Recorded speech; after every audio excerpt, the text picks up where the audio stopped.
అడుగులన్నీ అడుగంటి పోయినవి, బావులు సావుకు దగ్గరయినవి, వాగులు వంకలు ఎండిపోయినవి, సాకలి పొయ్యిలు కూలిపోయినవి.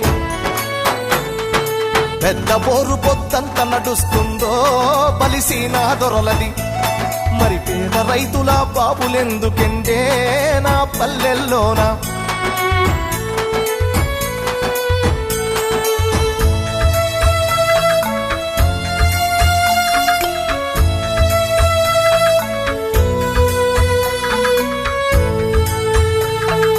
ఈదులన్నీ వట్టి మొద్దులయ్యినవి, ఈత కళ్ళు బంగారమయ్యినది, మందు కలిపిన కళ్ళును దాగిన మంది కండ్ల నిండూసులయ్యినవి. చల్లని వీరు విస్కిలవడు బంపే నా పల్లెల్లోకి, అరే బుస్సున బొంగే పెప్సి కోల వచ్చే నా పల్లెల్లోకి.